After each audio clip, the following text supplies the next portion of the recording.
Welcome to Fantasy Focus. Today's podcast is presented by Geico. You can watch us every weekday at 11 a.m. Eastern Time on ESPN's Twitter, Facebook, and YouTube feeds, as well as the ESPN app. And you can download Fantasy Focus wherever you get your podcasts. It is the game. It is the week of the game that everybody has been talking about since the offseason. It is the game that has been hyped up since the moment that we knew it was on the slate.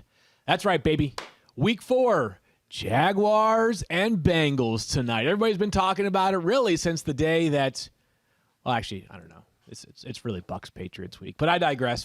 Mike, not Matthew, Mike, and Stephania are here with you today. Very excited to have another show in which we will discuss the latest injury news with Stephania. Mike will give us his wide receiver and cornerback matchups of note. We'll preview tonight's game between the Bengals and the Jaguars, and the Bengals looking to go to 3-1. The Jaguars looking to avoid a 19 straight loss. Stephania, how are you doing? I'm pretty good, Field. How about yourself? I'm great. And Mike, how are you today? You I good? heard yesterday, because I actually listen on the days I'm not here, unlike Matthew, and I really listen just to hear what you and Daniel are saying, Field. But thank you. I noticed that you opened the show with asking about the favorite Fig Newton. Right. So, of course, that hasn't left my mind since I heard it. And I have to agree with Matthew on this one, that it's the originals. Okay. Like, there's nothing like the original. I agree. Yeah. I agree with that. That's my take as well. Okay, good. Listen, I'm happy to be in the minority on that take. What's yours? I like the raspberry, but I also like the regulars, too. So did you hear what happened on Monday or Tuesday of this week? Nope. Thanks for listening, Mike. Apparently, no right answer. I'm the most dedicated to the show, and there's no competition for that. I opened the show by asking Matthew how he was doing, and he was like, "You know something, Field? I've noticed that you always open the show by asking me how I'm doing." I was like, "Usually that's how most conversations start," but Matthew, being Matthew, evidently thought that was like a little bit, I don't know, maybe I needed to change things up. So yesterday I was like, I'm going to come in with the most random question I can think of. That has absolutely nothing to do. Yes, he right. He was totally unprepared. He was like, wait, what? Trick question? Fig Newton flavor? I figured that chivalry was allowed to exist on Thursdays when it's just the two of you and not Matthew. I appreciate it. A traditional, how you doing? That seems reasonable enough to me. So, because you actually, I think, really care how we're doing. So some people ask that question and they don't. Like if Matthew's thinking, if I asked it, I don't really wait to hear your answer. I'm just moving on to the next thing.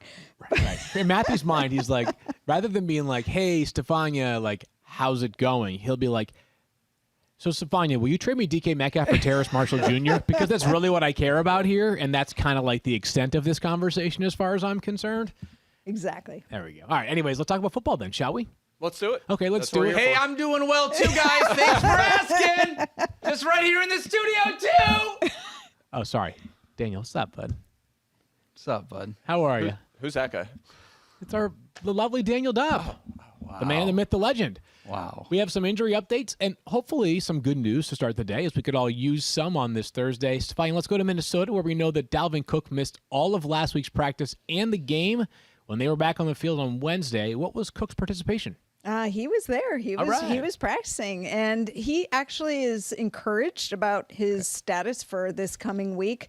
Our friend Courtney Cronin, who covers the team for us, wrote a little newser about it. You should go check it out if you want his full quotes. But basically, he acknowledged that it was tough last week, but he was very optimistic based on the rehab, and he's been working around the clock to get back there. He wouldn't go as far as to say that he's definitely playing this week, but he certainly sounded optimistic about his chances. Okay, that's excellent news, which I think everybody who has Alexander Madison learned the value of him this past week with no Dalvin Cook, but let's hope and assume for right now that Dalvin Cook does play on Sunday. The Vikings looking to build off the momentum of their Week 3 win over the Seahawks. Lamar Jackson last week, Stephania, missed a day of practice because he was ill. Wednesday, he also missed practice. What's going on there? Well, now listed with a back injury, and it sounds like there's not really much information on the nature of this, just that he took a couple good hits in last week's game. And, you know, I was a little concerned because his hip was sore, according to Adam Schefter, last week before he was reported with the illness after he did that flip into the end zone. So he's going to take enough of a beating every time he's out there that we don't need the extra added risk with somersaults and cartwheels. But the hope is that he'll be back in practice in some format today. I will be checking for updates as we're doing the show. Okay, we'll keep an eye on whether he does practice today. No reason for major concern as of right now, as I understand it. I think we talked about this yesterday, Spy. I could be wrong, though. No, we did not. Will Fuller, what's going on there? And I know that this is like muscle memory for you. What's going on with Will Fuller? Yeah, well, chest and elbow injury, banged up a bit for Will Fuller. Yeah, it was late in the game that something happened. And again, it's really hard to get a lot on specifics early in the week. It's not clear yet whether this is going to be a threat for this week's game, but something that they obviously wanted to have him get some rest and get it addressed before we got too late in the week. For those that may have watched that Raiders-Dolphins game, in overtime, the Dolphins tried a deep shot to Will Fuller, and it seemed like that was the play in which he went down. To your point, Stephania, no major updates since that time. We'll continue to follow his practice participation this week. Mike, I mean, we saw last week, like, you can start a Dolphins wide receiver, but you have to hope for, like, an historically inefficient performance from Jalen Waddle, as we saw this past Sunday, or you have to hope for one big one. Yeah, I mean, look, if Will Fuller is out, though, at least a few more targets will be funneled to Jalen Waddle and Devontae Parker. I mean, well, not Waddle, but Parker, too. Yeah. Mike Gesicki was involved last week, too. We saw a bunch of targets for him. But it's tough right now. With their uncertainty at the quarterback position, they have a good defense, so they're generally going to keep games sort of competitive and not be in massive amounts of garbage time. So it's just not a situation where I look at it and I'm like, man, I have to start these guys. I don't think they have any must-starts at wide receiver right now. You're talking about like borderline flex options. The position's just so deep, you don't have to. So until one of them really kind of takes control, I don't feel great about it. Yeah, the only player who's close to a must-start is a wide receiver in terms of how he's used, but not in our game. It's Mike Gesicki. He's played 6 snaps as a tight end this year. 6! Yeah. Every other snap's been lined up out wide or in the slot. I think he's got a really fascinating case, like Jimmy Graham a handful of years ago. Maybe it was more like 8 or 9 years ago during that franchise tag negotiation, if it ever got to that point. Wait till Kyle Pitts comes up, too. Oh, my God. Yeah. Mike, thing. let's just get him some targets before we start worrying about whether he's a tight end or a wide receiver. Well, look, I mean, Adoree Jackson, one of the best corners in the NFL, shadowed Kyle Pitts on the perimeter last week. Yeah. There was like 11 plays he lined up out wide. He was shadowed by Adoree Jackson. I mean, he's getting the star treatment, and part of it's because they don't have Julio Jones or wide receiver depth. So, I mean, you're right. We're seeing a new age here of tight ends that are, and maybe that's the case, right? You just have so many hybrids now that they're just like, they're tight ends. Yeah. That's what we're going with. Yeah, probably fair. Stephania, earlier this week, I had sort of sensed like there was a chance the Patriots might get some good news on James White. I think the Patriots sort of publicly acknowledged as much as well. Their running backs coach Ivan Fears saying, I think it was yesterday, like, hey, we hope he's not out for the year. We just don't know. Now we have more clarity, and unfortunately, it's not good news. Yeah, and it was news that you broke, Field, about James White being done for the year. And on Monday, I think you and I talked about the fact that we observed what happened together in the game, and I was immediately concerned just because of the mechanism of the injury. He fell on his knee. We know that that's a mechanism where it drives the femur, the thigh bone, back towards the backside of the hip, and it can result in various types of trauma, whether it's to the bone, to the socket of the hip, whether it's to the soft tissue around the hip, whatever it is, it often results in a multi-week absence. And clearly in this case, it's serious enough that they are taking him out for the year. So we hope for a full recovery for James White. Again, no more clarity on the exact nature of the injury, but serious enough that he is done. Scary anytime you have a hip involved for a player, especially one that takes as much contact as running backs do. So the Patriots have largely had James White on the field since they drafted him. He was basically a redshirt in 2014. Since 2015, he's been a mainstay for them, Mike. He's so good at catching passes. Mm-hmm. You want to try to force the issue and find the next man up there. I don't know that the Patriots have a James White carbon copy on their roster. Do you think so? No, they clearly don't. And we saw that this past week, right? Because they thought, who can we use as a veteran presence, just throw in there to soak up snaps? And it was Brandon Bolden, right? And he's a special teamer. He's not a guy they necessarily want to be using full-time in that role. And I think maybe with a week of practice, we see that switched up. I think Mike Reese kind of opined the same sort of thing. But if you look at the snaps in that game, it was 32 for Bolden, 22 for Harris, and 9 for J.J. Taylor. I think Taylor is a guy who potentially they could, again, practice with this week and throw him into that role. It's a guy that I've looked at on waivers. So Taylor, Ramondre Stevenson, I think he has some good passing game chops, even though he's a bigger running back. Those are guys who, if they're out there on waivers, you could throw on your bench. They're just speculative ads and see what happens. If one of them comes out, has a nice couple, good plays and pass protection, makes a big play in the passing game, maybe they take control of that role. But honestly, Field, I think it might be multiple backs here. Damian Harris, probably not a ton in the passing game, but you'll see some Stevenson there, you'll see some Taylor, and maybe a little bit more Bolden than we would expect if White was out. But I'm not sure we're going to get any reliable starters here. But Taylor and Stevenson, the guys I'm going to grab off waivers for now. I made the point too many times now to even repeat it anymore, but I've sort of wondered if the Patriots, by virtue of who they're playing this weekend and going forward, need to just open things up a little bit more, right? You're playing the Bucs. You can't grind out a win against them. You got to outscore them. And I've said, like, the Patriots' offense has looked at its best. It hasn't looked great, obviously, but it's looked at its best when they've gone 4 or 5 wide, let Mac Jones sort of operate at the line of scrimmage from the shotgun, and maybe the way that they replace a really good pass catcher like James White is by getting more out of their wide receivers. They pay good money to these guys, right? Yeah. I mean, Kendrick Bourne, no, he had a great game last week. Yeah. We'll see. Kendrick Bourne, for the game that we play, fantasy football, where like volume matters so significantly, he might have the slight edge over Nelson Aguilar because Aguilar's more of a deep threat, but they need to get more out of those two guys going forward. It paid him the money to be big parts of their offense. Let's keep moving forward to a couple of COVID updates, Stephania. We'll start in Tampa Bay. Yeah, Tampa Bay, Antonio Brown activated from the reserve COVID-19 list. And so he is available now. And I would assume that he'll be back in practice and available for Sunday night's game. That will be nice for him and for Tom Brady as they make this visit back to New England, as you talked about. Also added to the reserve COVID-19 list, Seahawks tight end Gerald Everett, who did test positive. And so it remains unclear how long he will be out. Okay, so no Gerald Everett for the Seahawks. They do have good depth there. Obviously, Will Dissly is amongst the players they have as the next man up. They have a big matchup, obviously, with their 49ers, Stephania. But it feels like that 49ers secondary can be had, so to speak. But Oh, you don't say. sorry, I did not mean to open up a sensitive subject. Yeah. But I don't get the sense that this doesn't have a major impact on the Tyler Lockett's or the DK Metcalfs or the Russell Wilsons of the world. Just a potential vacancy for Dissly or somebody else to slide into a larger role. It sounds like they might get D. Eskridge, their second-round pick, on the field at some point, too. Exciting player out of Eastern Michigan. And then, Stephania, there's not a quarterback battle for your team. That's what I'm told. There's no quarterback battle between Jimmy Garoppolo and Trey Lance. Yeah, Kyle Shanahan said so. And I think, Kyle Shanahan, to be fair, has been fairly transparent about what his plans were in the quarterback situation all along, that Jimmy Garoppolo was his job to lose, essentially, and kind of lit a fire under him. He said that he feels like Jimmy Garoppolo has been playing well. Obviously, it's not perfect, but I don't think he expects that. And he does have plans for Trey Lance. We see him get on the field for certain packages, but I don't think he believes he's ready to take the helm. And that right now, as long as Jimmy is playing well enough for Kyle Shanahan, that remains the plan, is for Jimmy Garoppolo to be the starter.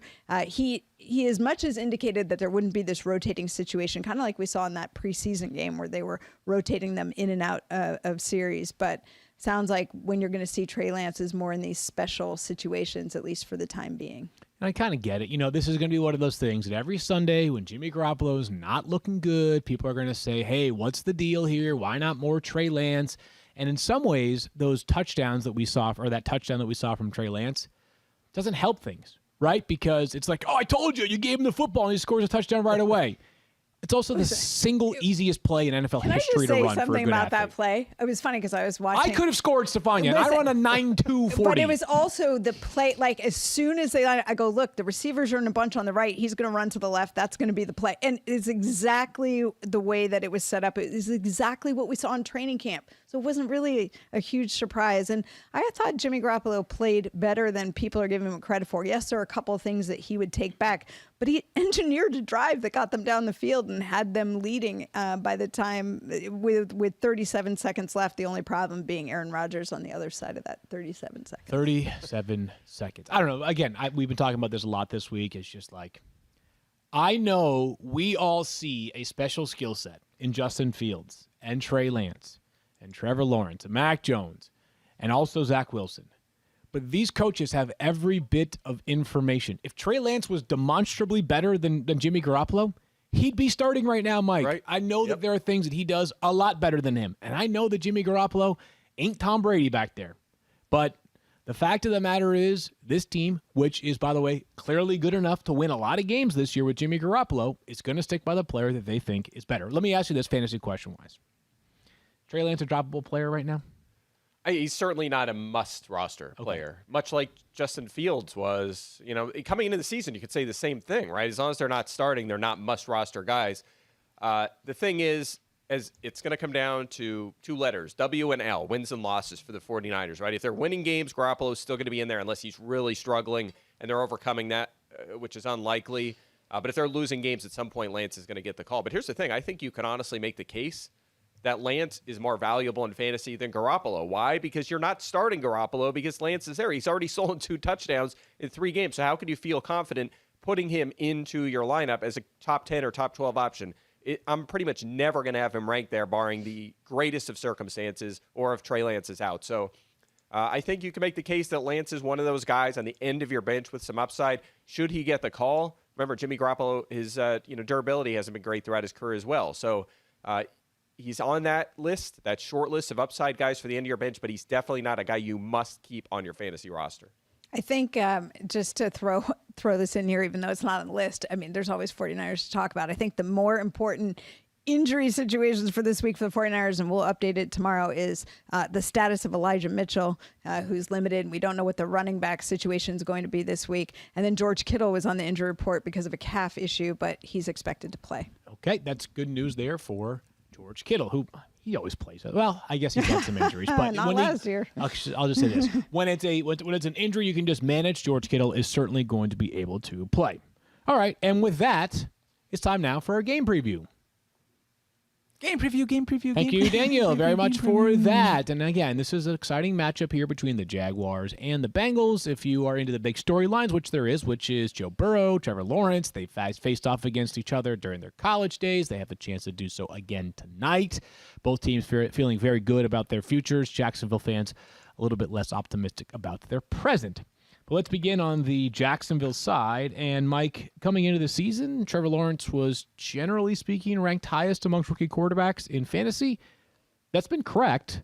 The problem is he hasn't been as good as advertised, right? I mean, for fantasy. No one has worked out yet so far. It's crazy. Yes. Yeah, QB 29 so far. Yeah, not like, great. could we fill in 29, 30, 31, 30? That's like all the rookies. Like right now, But I bet they're like, is there like a backup quarterback who's actually outscored him to this point? I don't know. That's Okay. a good question. Like, is Andy Dalton ahead maybe? Or Maybe, like, yeah. he only played a game in a third. But anyway, yes, it's been a struggle. He actually had 19 points in week 1, right? So he got off to that decent start. He's had 7 total points over the past 2 weeks. He's 9th in pass attempts. That's good. He's getting some passing game volume, but 5.7 yards per attempt. Extremely poor. 7 interceptions already. That's crushing you. And only 46 rushing yards. So he's not making up for those inefficiencies with his legs. Also, how about the Bengals defense so far, right? I know the schedule hasn't been the hardest, but they have played pretty well. Second most pass attempts faced, right? Because they've been ahead quite a bit. Teams are playing catch-up. But mid-pack and yards and touchdowns allowed, they've allowed the 4th fewest fantasy points over expected. Yeah, it was Big Ben, Kirk Cousins, and then Dalton Fields, the game Dalton got hurt. That's who they faced so far. 3rd lowest yards per attempt allowed. So Lawrence not playing well, and even though he gets good volume, the inefficiencies, and honestly, again, the Bengals playing pretty good defensively, and Jacksonville's on the road here. He should be nowhere close to lineups. Honestly, in 2 quarterback leagues, you don't really want to start him. I think he's going to get there this season, though, at some point. Sure. I think things are going to settle down. He's too good. They've got enough pass catchers that are reasonable enough. They're going to get things sorted out in the running game. The offensive line's not going to get much better, but I think the better days are ahead for Trevor Lawrence. So, I mean, I don't know what his roster percentage is right now, and especially in 10 or 12 team leagues, but he'll be fine. He'll be fine eventually. You just want him to continue being aggressive, right? Yeah. Try to make plays, because we've seen that before. The guys who are really conservative seem to struggle. Maybe they never get going. They don't have any pocket presence. The guys who come out and are aggressive. Think about, and again, I'm not saying he is this player, but you think about Peyton Manning, how many interceptions he threw as a rookie, right? Those guys come out, they're aggressive, and then eventually they figure it out, and they turn into big time production. So I'm with you. Just keep playing ball. He'll figure it out. That was the one thing. That was the one record that Peyton Manning wanted him to break, right? It's Peyton Manning said, the only record I want him to break for me is my rookie interception record. He is rostered in 48% of leagues, Field Yates. Okay. Wow. Yeah, the That's pretty rookies. high. Tough day right now. Kyle's sending me along the fantasy points so far for these various rookies. It is not pretty, so I'm not even going to share the numbers. All right, let's move forward here to James Robinson. And James Robinson, we saw an encouraging week 3. He had 21 touches, which is nearly as many as he had in weeks 1 and 2 combined when he had just 22.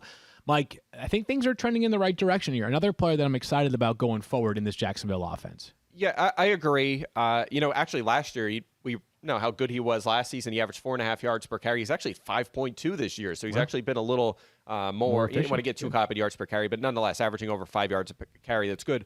The problem is he's 27th in carries so far, right? He's not getting a ton of volume there. He is 10th in targets, so he's making up a little bit for that. Remember last year when he played, he was top 10 in carries and targets at the running back position, which obviously helped his cause. Had the big week 3, but remember, under 10 fantasy points in weeks 1 and 2, so we don't want to get too carried away. And that's why I check in around RB20 here. I think he's kind of a mid-range RB2 option this week. Again, talking Bengals defense, right?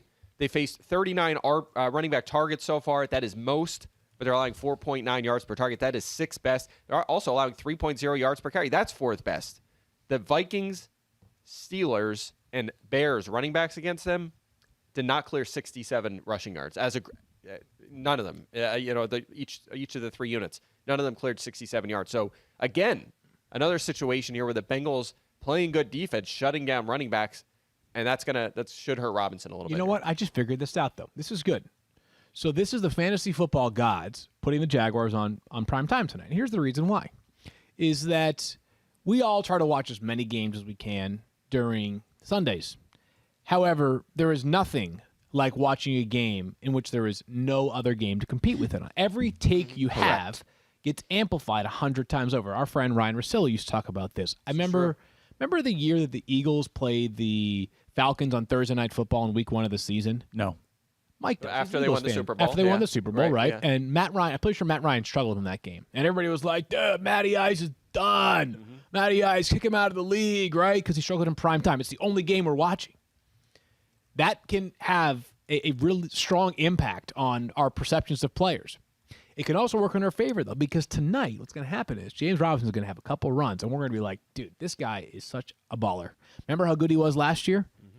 And then Carlos Hyde's going to have a carry, and you're going to be like, wait, why is he ceding carries to Carlos Hyde? Sorry, Stephania. We need the pressure of Thursday Night Football to bring James Robinson back to life. Thursday Night Football is the rising tide that floats James Robinson's value back into a top 15 player at the position. All right. You follow Sounds me like there? You're in on Robinson. All in on Robinson. I mean, big week. I have him at 20. I have him at the exact same spot that you do. More so just like it's going to get better. Opportunities like tonight can help. There's some fantasy karma involved tonight. I'm just feeling it. I think what you're saying is go to DraftKings, set a showdown lineup, and throw Robinson in that captain slot. I think I was that's what thinking you're saying. Carlos Hyde in the captain slot. Carlos Hyde in the Yeah, captain slot. You know what I did last week? I played one of those games, and I had Christian McCaffrey in the captain slot, or 2 weeks ago, and look what happened. Yikes. Hey, I well, said you just I went with last Robbie week. Anderson. So Yeah. I had Anthony Miller, which was a good call, but Robbie, anyway. Whatever. Just complaining about our fans. Well, I I had cashed, Sir so Purr I in guess my you guys captain's can do lineup. better. On No how that one, one no one worked out. cares about our fantasy teams. I can't believe it. Let's keep moving here then to DJ Chark, who, Mike, he scored in two of 3 games this season. That's good news. Problem is, the volume has not been consistent and the efficiency has not been great. In week 1, I believe it was 3 of 12 in terms of targets. He had 3 catches on 12 targets. Is this, if you were to sort of size up what's going wrong, is it like just too many deep shots, which we know by design are a lot lower percentage, or is there something that you're seeing that might suggest a chemistry issue between he and Trevor Lawrence? Yeah, it's almost like he's in that sort of Darius Slayton role, Right, right? Like right. just a Yes, great situational call. role. And it did lead to a lot of targets in week 1, but he only has 8 in the past 2 games, 68 yards and 8 targets his past 2 games. And look, a touchdown doesn't cut it anymore, a wide receiver. Maybe a decade ago it did, but he has 2 touchdowns, to your point. His weekly finishes so far, 24, 87, 28. You know what I mean? He's not even cracking the top 23 running back or wide receivers with those couple of touchdowns. He's outside the top 40 receivers in catches, receiving yards, and expected touchdowns as well. So he's not getting enough volume near the goal line. Marvin Jones is just taking control. We didn't know for sure. Like there was swirlings that maybe Jones was Lawrence's guy in the offseason, but we weren't sure really how that would work out once the games actually started. But that has, as we'll talk about in a second, Jones has been the guy, and Chark has been left behind, and they're featuring Robinson, obviously, and Chenault has a lot of targets, as we'll get to. They've been throwing to the tight ends at time. They just traded for a tight end. So I don't know. I don't know that Chark is ever going to be a consistent producer, and it's disappointing. It just kind of leaves him as a borderline flex play. Yeah, I'm with you there. You just got to hope for a touchdown or 2, as you're describing. Like you can't just have a 3-catch, 52-yard and a touchdown performance. They may not be good enough given how many good wide receivers there are in the NFL and fantasy football today. Marvin Jones, he was saying, like, we're going to get there. Well, here's the good news. We are here, and Marvin Jones has 8 or more targets in every game this season. He's got 55 or more receiving yards in every game this season. Mike, I think the difficulty of throws is lower towards Marvin Jones, like more of the short to intermediate game.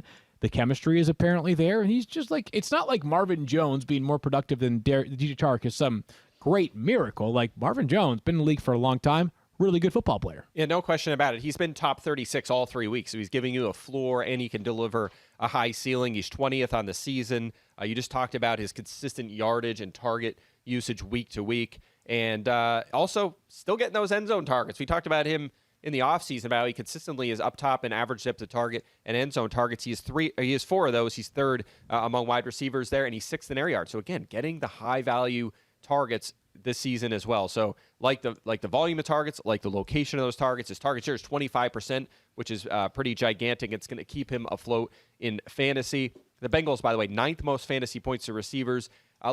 They faced a lot of volume, right? If we adjust for that, they're only 19th. They face 73 wide receiver targets. That's 4th most, but they're 7th lowest in terms of yards per target allowed. So kind of a tough situation. Again, they're leading. Teams are trailing. It's a new phenomenon for the Bengals here. Right? We haven't seen this in a long time. So if Trevor Lawrence has to throw it a lot, these guys may benefit from that. And we expect that to be the case going forward this season. That could include tonight. It's about a touchdown underdog they are playing here at Cincinnati. So it should be plenty of volume here for Marvin Jones. My fear coming into the season for Laviska Shenault was that he was going to end up in a role that requires otherworldly volume to be fantasy relevant. And it feels like that's kind of where we're at, Mike. His targets by week have decreased 10 to 7 to 4. And the way he's being utilized is that, it's like Wes Welker back in the day, right? Everything is at or near the line of scrimmage. And unless you're catching 100 balls in a year, that probably isn't going to work out, right? We've seen this with Jarvis Landry types as well.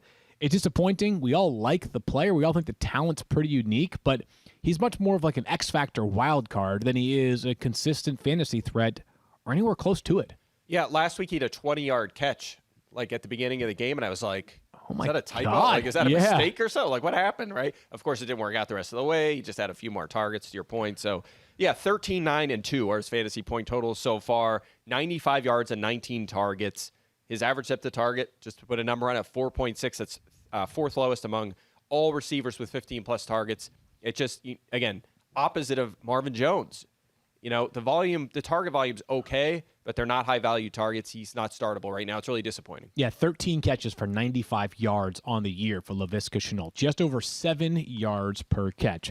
We're going to come back and talk about the Bengals. We have an important injury update on one of their wide receivers. One quick thing, just for people to know, if they were planning on using Josh Lambo, the kicker for the Jaguars is out due to a personal matter. So just make sure you don't have him in your lineup. Okay, no Josh Lambo tonight. They have a practice squad kicker, I'm pretty sure. Matthew Wright, I believe it is. Matthew Wright, of course. You gotta be freaking kidding me. The former Lion, wasn't he? I believe so. Yeah, I think so, yeah. Yeah, Daniel, what's wrong with you? Why didn't you know that? Come on. Daniel's a fair weather fan. Daniel's We all slipping. know that. Guys, come on now. We'll talk about the Cincinnati Bengals with an important injury update there as well in a minute. But first, hey, college football fans, after an off season that felt a little more off than usual, Fansville and Dr. Pepper invite you to celebrate because college football is back. And so are the fans. Yes, it's the most wonderful time of the year again, the season of Saturdays, when rivalries run deep and nacho cheese dip runs even dipper. Yes. Nope. Yum. You said dipper? Dipper. That was intentional. Oh, this that time. was a last joke. time it was a mistake. It was a mistake. This time it was. This time, it felt, you said it with confidence, so it did feel intentional. So, all right, I got it. So crack open an ice cold Dr. Pepper, warm up your cornhole tossing arm, and return to glory with an all new season of Fansville by Dr. Pepper, the one fans deserve. Fantasy Focus Football is also brought to you by Gum Out. To get peak performance, a lot of people try the latest techniques, technology, and even ingredients. But when it comes to performance enhancement for your car, the most exciting development is Gum Out with Carbon Clear. Carbon Clear is potent. It's the most advanced fuel additive on the market. And it's also their newest technology. I mean, think of it like this. You've evolved your stat tracking, right? It's not just catches and yards and touchdowns anymore. You're tracking targets and yards after catch, even the DVOA. So why not evolve your car's performance too? In fact, cars on Gum Out get even better engine performance, increased fuel efficiency, and lower emissions. It only takes 2 minutes to pour Gum Out into a gas tank, so it's quick and easy to use. And it's not hard to find. You can get it at mass retailers or your local auto parts store. So what are you waiting for? Get your car running right with Gum Out. Now with Carbon Clear. Performance enhancement for your car. All right, Field, let's dive a little dipper on the Bengals. Good call, Daniel. I was just waiting for the slate to clear right there, as it did. And we begin with an injury update in Cincinnati. And Stephania T. Higgins missed week 3. Is he back for week 4? He is not. Okay. T. Higgins already ruled out for this game and had a shoulder injury. If you guys recall, Joe Mixon last year had a foot injury, and we never heard anything about the nature of the injury, the specifics. We were kind of held at bay. Will he or won't he come back? Now, I'm not saying that T. Higgins is expected to miss a long period of time. I'm just saying don't expect the Bengals to offer us more information than what they absolutely have to. In fact, T. Higgins went in as a limited participant late last week, yet came out with a doubtful tag. It was a bit of a surprise. We thought maybe he'd be upgraded on the weekend because the Bengals did say they'd be reevaluating him on Saturday. When he didn't play then, I thought it was likely that he would miss this game on a short week dealing with that shoulder injury. So we'll hope that in 10 days he'll be available for the Packers. I don't like that update, Stephania. Nope. Don't like Sorry. it. Don't like it. I'm not mad at you. I'm just disappointed because now I'm nervous. I mean, I know that you're saying, like, don't necessarily be nervous, but these injury reports can certainly leave some room for not interpretation, but for further questioning. And hopefully Higgins is back in week 5. We shall see. But for now, let's dive into the other Bengals players who are involved tonight. And Mike, Joe Burrow is one of those players who, coming into the season, I think he was sort of teetering on that border of whether you could feel comfortable with him as a starting quarterback in like a 14 or 16 team league.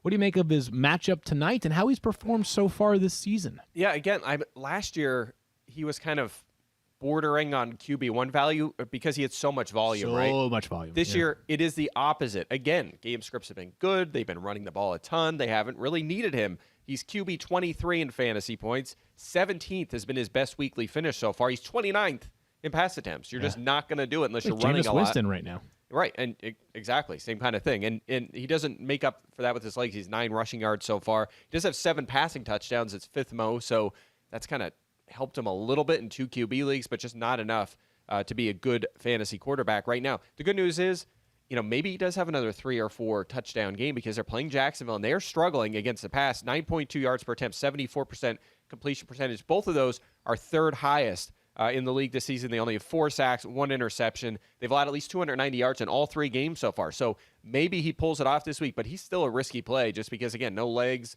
and they're going to be able to run the ball here at home. There are other more popular streaming options this week, I would think, than Joe Burrow. Whether it's somebody like, I'm trying to think of a good example here, but I just have one at the tip of my tongue, and now I can't think of who it is. Who's Washington Heineke's playing? pretty good Taylor one. Heineke, Atlanta, right? They're playing Atlanta. Yeah. That would be one to consider. There are a few others that I think sort of are close enough that you would prefer them over someone like Joe Burrow. But let's go to Joe Mixon, who you're going to find too many running backs, or you're not going to find too many running backs that you prefer over Joe Mixon. I've got him 6 on my board. Mike, you have him all the way up at number 4 on your board, and the volume this year for Joe Mixon has been incredible. Right. If you're not throwing, like we said, that Joe Burrow hasn't been throwing, of course you're running the ball, and it's been the Joe Mixon show. I mean, 18-plus carries in every game so far this season. He's second at running back in touches, carries, rushing yards. If there's a problem here, it's the passing game usage. We need more of that, right? We're seeing like some Chris Evans worked in, some Samaje Perine's got some work. He only has 3 targets over his past 2 games. Okay. Not enough, right? We have to pick that up. You're not going to really offset that with carries unless you're Derrick Henry and you're going for 180 on 25 carries. And really, we haven't seen that kind of thing from Joe Mixon usually. So need more passing game work.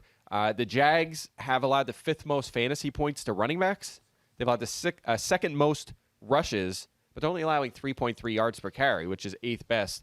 So kind of an interesting matchup, right? I mean, the teams have run the ball a lot against Jacksonville, have scored a bunch of rushing touchdowns, but the efficiency has not been very good. So it's kind of an interesting matchup for Mixon, but nonetheless, I ranked him top 5.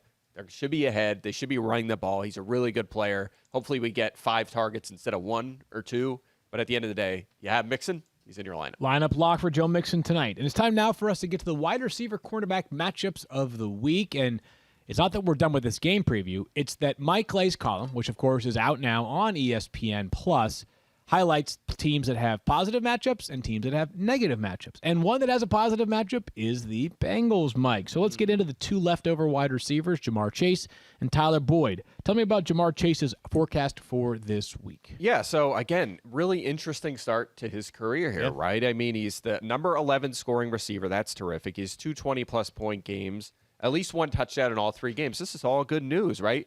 But there's some problems here. He's only averaging 5.3 targets per game. Yep. That is a number that needs to go up. So, look, especially because we're talking about, it's a primetime game here. We're excited to see these young players on these teams. We're gonna miss T. Higgins, right? It'd be awesome to see him in this game tonight. But he's out. That should mean more volume for Tyler Boyd and Jamar Chase. So that's the good news. That's why I have him ranked just inside my top 20. But also, he has the 4 touchdowns. His expected touchdown total is 0.9. Yeah. A lot of big, long touchdowns. And I know you're going to say, well, he's just a really good player, and he'll keep it up, and maybe to some extent he will. But even the best players in NFL history can't continually just hit these big plays for touchdowns over and over and again. He's going to regress to the mean to some extent, so we need more target volume for him to keep producing at a high level. But, go ahead. Like, he's the only player in the NFL that has a 30-plus yard touchdown this season in every single game, okay? Yeah. Is Tyreek Hill awesome? Has he done that? No. No, how about Devontae Adams? And how about A.J. Brown and DK Metcalf and Tyler Lockett and Cooper Kupp? Like, all these awesome players. Like, I suggested the other day that, and I think it'd be hard to do right now because the game is so close, and I do like his outlook for tonight. But if Jamar Chase goes on another heater tonight, Mike, and the volume is not significant, like if he has 15 to 18 or 20 fantasy points on, let's call it 6 targets or 7 targets, I think he'd be a prime sell high candidate potentially. Yeah. And I was using names like I was saying to Matthew, like, I'm not selling high for a guy like A.J. Brown who's like currently hurt and hasn't played well, right? I'm talking about like go big game hunting. Like I was saying, like the name I used was CeeDee Lamb. Like see if you can get CeeDee Lamb, who by the way has not been terrible, but has not had, I don't think, the same number of total fantasy points as Jamar Chase. And while Chase has been awesome, I still prefer Lamb for the rest of the season. Or Amari Cooper, same team. Like you can go big game hunting if he has another huge night tonight because, to your point, he's caught a touchdown on 25% of his targets. Not even his catches, just targets. That's incredible. That's Bob Tunyon stuff right there. Yeah, no question about it. So let's keep an eye on tonight and see what the volume is. Because remember, they haven't had to throw the ball much. But if they do and they're behind more and more competitive games, maybe he gets up to 7, 8, 9 targets a game. Sure. And if he does, I mean, he could just light it up going forward this season. Joe Burrow has played relatively well so far. I had that 3-interception game, but he's been competent, right? He could get the ball to these guys, obviously. So it's a situation to monitor. I'll be keeping a close eye on him tonight. But really quick, the matchup, though, right? Oh, yeah. So Jacksonville, 15th most wide receiver targets faced. They've allowed 654 yards. That is 4th most. Yards per target and catch rate to receivers are both highest in the NFL. They have struggled so badly. So obviously they traded for a corner, right, this past week? Actually, no. Oh, they traded away their first-round corner from last year, right? Correct. They moved on from him. He hasn't been great so far, but obviously they lost some personnel there. They have Shaq Griffin, Tyson Campbell, second-round rookie, and then we'll see what they do in the slot. Chris Claybrooks has been holding down the fort. Trey Herndon, Nevin Lawson haven't played a snap this year. But nonetheless, they have struggled against the perimeter and the slot. They have personnel issues. There's a lot of reasons to like the Bengals receivers in this game. All right, and by the way, just to wrap that up before we go to a live read and finish up with more wide receivers and cornerbacks, Tyler Boyd, same deal here, Mike. Like you love the matchup here, you like the matchup, like you think that corner spot is just like so completely unpredictable that Tyler Boyd's a lineup lock. Is he a top 20 play, top 25? I have him 26. He hasn't beat wide receiver 30 so far this season, but he's handling a career high target share, 26%. Okay. So again, if they need to throw it a little bit, he'll be okay. But it is a good matchup. So far, again, he lacks a ceiling because he doesn't get goal line work, and it's the short area stuff like we were just talking about with Waddle before. Yeah. So that bothers you a little bit. But again, if this game is not a complete blowout, he could see 6, 7, 8 targets, and that'll be enough to be a wide receiver 3 play. So yes, if I have him unless I'm loaded at receiver, he's in my lineup. Can we pick it before? Okay, let's pick it. Let's pick this game tonight. I'm going to go to the Bengals to go 3-1. How about you, Mike? Yes, sir. 26-19 Bengals. Bengals. I just because I want to take the Jaguars, but I can't, guys. What's the line? Will you give me points? 7.5. It's 7.5. That's a big number. Yeah. No respect for the Jaguars. I'm really close to that. Wow. I'm gonna say the Bengals. Sorry. Okay.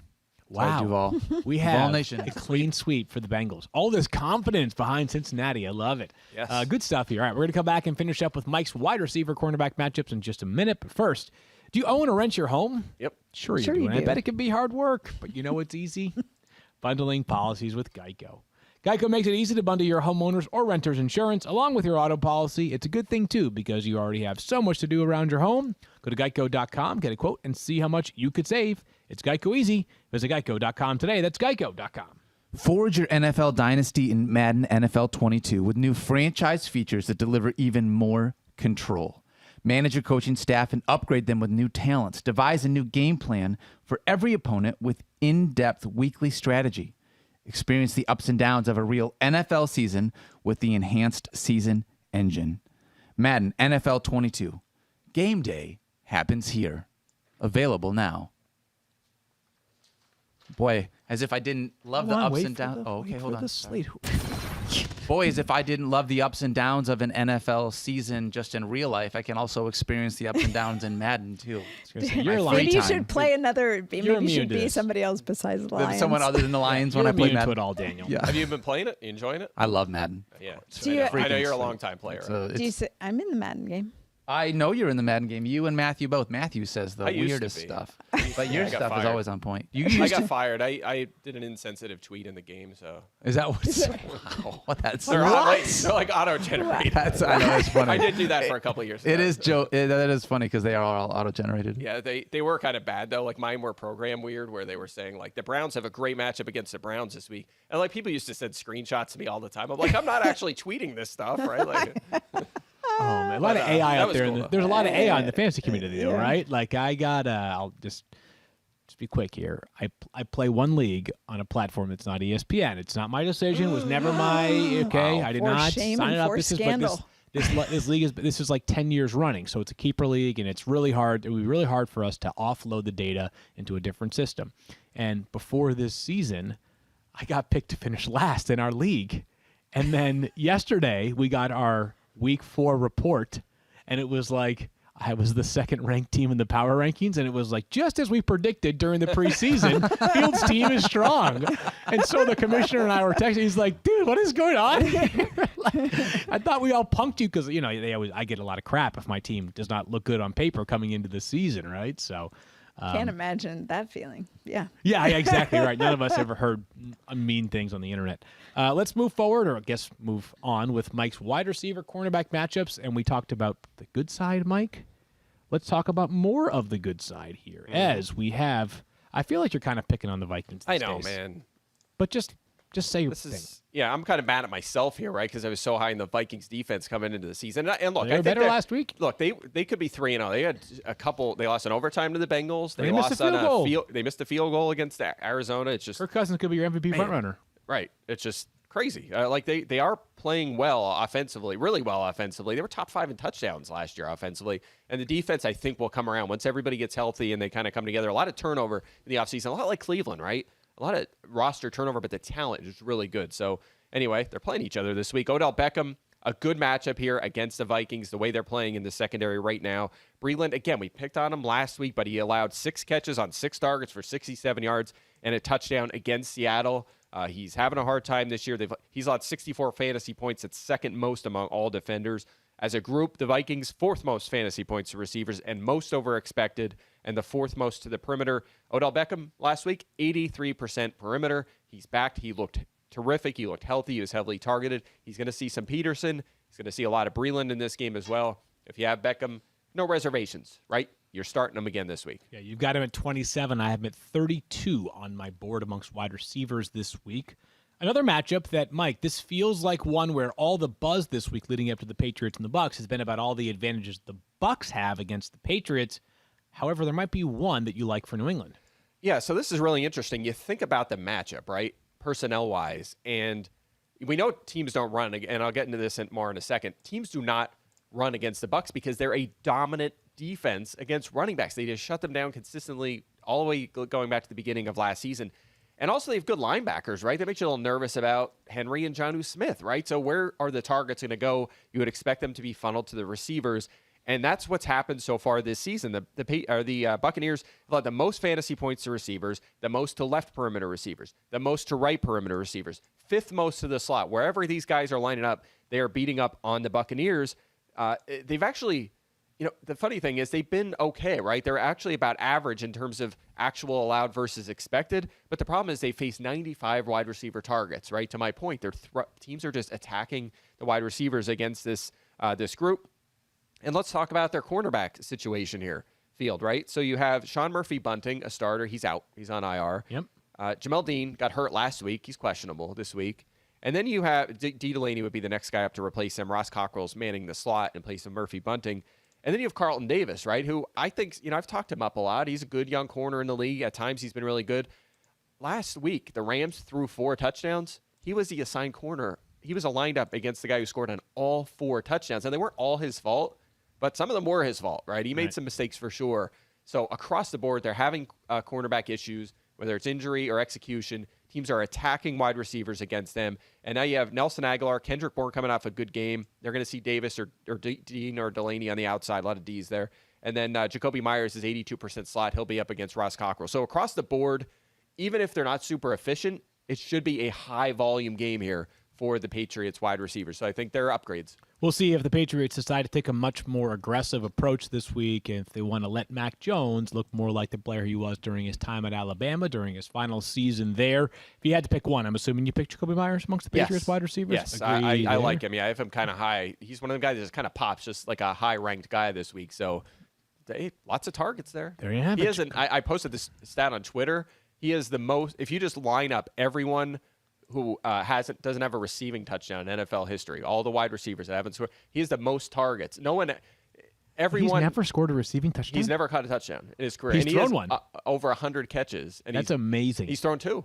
He's thrown 2? Yeah. So wow. he is everyone else, like if you look at the leaderboard, like everyone who's caught at least 52 passes at wide receiver in the NFL has at least 1 touchdown. He's over 100 catches. I mean, it's unbelievable. Like at some point he'll catch one and that stat gets thrown in the garbage, but it's just crazy that he hasn't found the end zone yet. It's just Do you think terrible. when Mike puts his daughters to bed that this is the kind of nighttime story he reads? Where it's like, and once there was a wide receiver that had over 100 catches, but no touchdowns.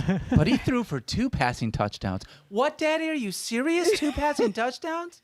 Is that how it goes? Look, they kind of, I snuggle with them at bedtime, and we watch the games on Thursdays and Sunday and Monday night. So they watch with me. Sometimes when I'm working, my 5-year-old, who just does her own thing, she'll come down and I have the magnet board I've posted on and she just plays with them. Just moves them around, talks about the logos and stuff like they're into it. That's so dope. Listen, they're going to take our jobs when they, they're. I love it. I think Zoe will. They They're will. taking over the world. They will. You'll love to see it. Zoe and Dylan. Yeah. Dylan So Schefter. cute. Oh, yeah. She's great. She's rock star. Super star. talented. Let's get to the matchup downgrades here, Mike. Yep. And this one, I think there's a health component that I want to ask Stephania about first.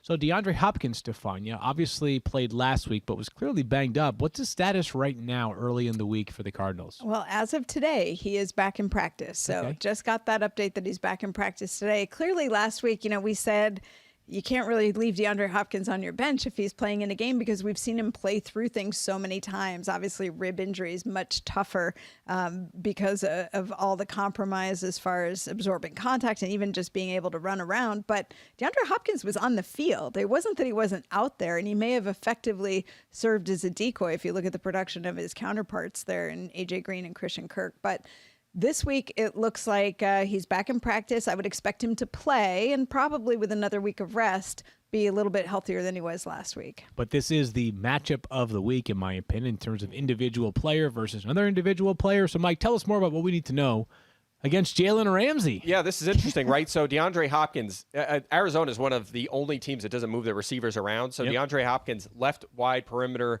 80% of his routes this season. That's where he's lined up. The Rams only had the 3rd most fantasy points at that slot. So this must be an upgrade, right? Yeah. Well, the problem is last year he did the same thing. Jalen Ramsey played the star position most of the season, moving around. But when they played Arizona, just somehow he ended up lining up at that spot the whole game. I wonder why, right? It's almost like they knew where DeAndre Hopkins lines up. So I expect them to do the same thing.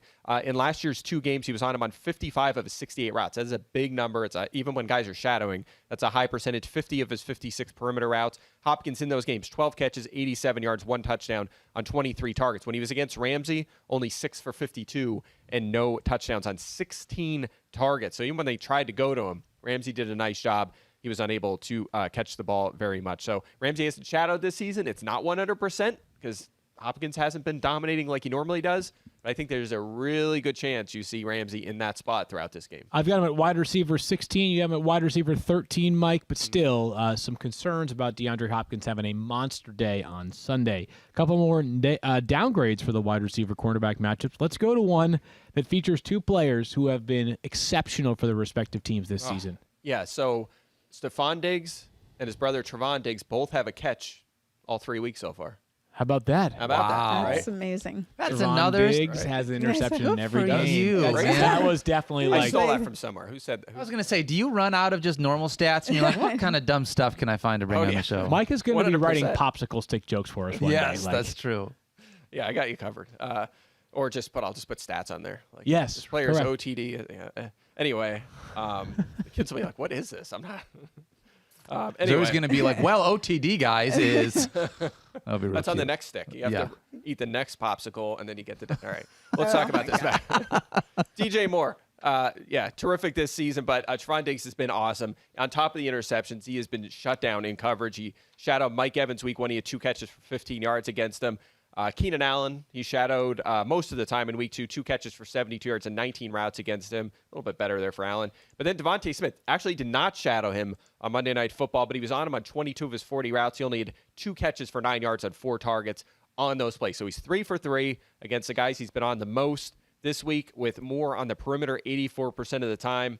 I think he will see a lot of Trevon Diggs. I'll be surprised, honestly, if Diggs does not shadow him. Even if he doesn't, over half the time, he's going to be in that spot on the field, and he's going to see him much like Devontae Smith. So a tough matchup for sure, much like Jalen Reagor and Antonio Brown and Mike Williams. They draw the other side against Anthony Brown. He has struggled this season. He's at the 4th most fantasy points among defenders. That is perhaps good news, dare I say it, for Robbie Anderson, who they want to get the. It's about time. It's they want to get him the ball more. They've Yep. said that. Matt Rule said they want to get him the ball more.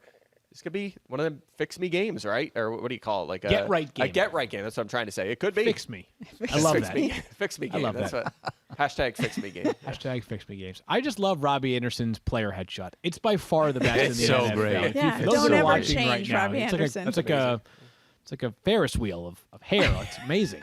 Let's move forward to one more downgrade here, Mike. That's 2 players who have been also awesome this season. Brandon Cooks Yeah. faces off against Tre'Davious White. Yeah, and of all the ones we've talked about, this one might scare me the most, right? Houston going into Buffalo to face this dominant pass defense. And, of course, you have Tre'Davious White, who is a candidate to shadow. He shadowed McLaurin F1 last week. F1 McLaurin. No, McLaurin F1. Okay, whatever. Anyway. It's okay for you to be wrong. Okay. Bill, second fewest. We'll talk about that another time. Bill, second fewest fantasy points to receivers so far this season. 4th fewest to the perimeter, 10th fewest to the slot. Again, Cooks is on the perimeter about 3/4 of the time. White is going to shadow him, I believe, on those plays. That's a really tough matchup considering how well he's played, one of the best corners in the NFL, how well the Buffalo defense has played overall. Cooks will go into the slot occasionally, though, about 1/4 of the time. He's not going to shadow him inside. White just plays on the perimeter, so he might escape for a few big plays. I think they'll try to get him the ball when he's in the slot this week, but it is a really tough matchup. If Cooks is going to come back to earth, I think this might be the week. Okay, potential slow day for Brandon Cooks, who otherwise is very, very fast. Let's do a reset of these wide receivers up here on the touchscreen. Jamar Chase, we decided, is going into Upgrade. the matchup upgrade. Tyler Boyd goes into Upgrade. All righty, and DeAndre Hopkins, he's really good upgrade, right? He's going down this week against Jalen downgrade. Ramsey. He got OBJ in his second game back in the season, upgrade or downgrade? Up against Minnesota. Okay. And the Patriots trio of wide receivers: Jacoby Myers, Nelson Aguilar, and Kendrick Bourne. Yep, all upgrades here. Oh, how Should be a about that? lot of passing volume here against that Okay, beat up there you Tampa have Bay it. secondary. And then DJ Moore, he's been awesome. He has like 3,000 receiving yards this season. Yep, Upgrade or but downgrade? Trevon Diggs, also awesome. So we're going down here. for Okay, DJ and Moore. to bring things home, Brandon Cooks faces off against Tre'Davious White. That's rough. Downgrade. Okay, downgrade. There you have it. There's a look at the players to get the matchup bump versus the matchup bump just going in the wrong direction. Daniel? All right, this extra analysis is now brought to you by Corona Extra. Live the game day good life. Please drink responsibly. Corona Extra beer imported by Crown Imports, Chicago, Illinois. And we're going to run through a couple of quick rankings things here.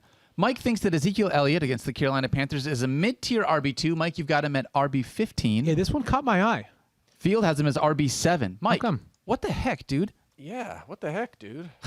Yeah, Mike, why are you wrong? I have a lot of shares of Zeke. So All right. Wow. I mean, Tell him, Stephania. Well, first of all, only 7 targets. It's 37th among running backs, so we Okay. want more passing game volume. I know he's been pretty good in the carry department, but again, he's only handling 52% of their carries as well. So that bothers me a little bit. Actually, it's been a while for Zeke in the passing department. This is becoming a trend. 4 or fewer targets in 11 of his past 12 games. Wow. So keeping an eye on that. I want more passing game volume out of him. But the key here really is the matchup, right? Okay. Now, again, I know the Panthers' schedule has not been super tough, but they did face Alvin Kamara, right? In that game, he had 8 carries for 5 yards and 4 catches on 6 targets for 25 yards. So they shut down Alvin Kamara, Yep, who that's is good. one of the best in the Hard to league. do. And also, for the Panthers, no running back unit they faced has scored a touchdown, has totaled more than 45 rush yards, has totaled more than 25 receiving yards, or totaled more than 70 scrimmage yards, or reached double-digit fantasy points. All 3 teams they faced so far, none of them have cleared any of those hurdles so far. So they have been, remember, they've invested a lot in that, interior defensive line and really in free agent signings during the offseason.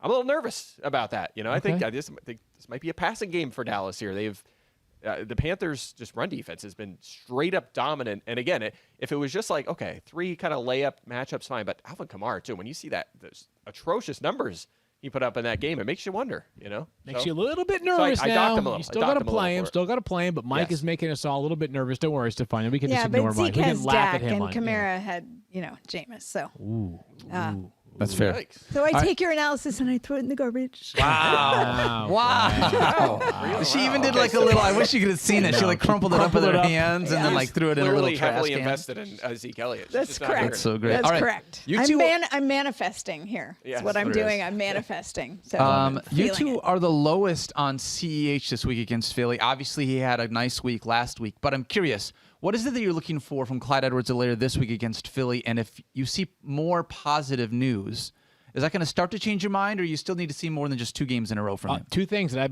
been looking for like 20 games. Passing game usage. Yep. And anything close to the goal line. Like, I want to see him not be ignored at the goal line, because ultimately last week was cool. It was encouraging, but I keep saying this. We're all fired up about a game in which he had 16.9 fantasy points. Yeah. Yes, and that was part of my point. Season high in carries, 17, and targets 4, and he was RB 18. Yeah. So we're at 23, right? He had his best usage of the season and still was barely inside the top 20.